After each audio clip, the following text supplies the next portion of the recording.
And joining us now is an expert, Dr. Shukri David, Chief of Cardiology at Providence Hospital. Dr. David, thank you for joining us. It's my pleasure.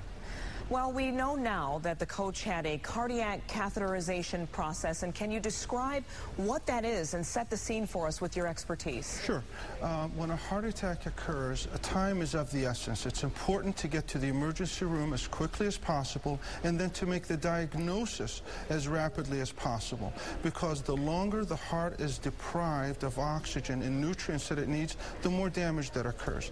So the cardiac catheterization basically is a process where we pass a small plastic catheter through the femoral artery in the groin into the coronary arteries of the heart, identify where the blockage is, find it, and then expand that blockage or open that blockage with a balloon, and subsequently prop that artery up with a stent. It's a stainless steel mesh basically that keeps the artery open.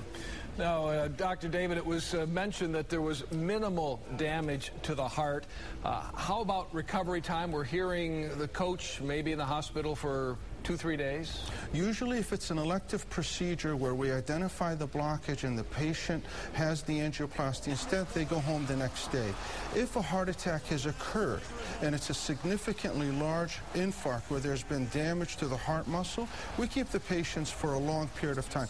I think from all the information that we have, he got in right away, he did all the right things, which is to identify that he had symptoms in his chest, not the usual symptoms that one might have of shortness of breath, difficulty with pain in his chest, went into the emergency room, diagnosis was made quickly, and then the artery was opened rapidly. He should have a very good long-term prognosis and be back to work very shortly.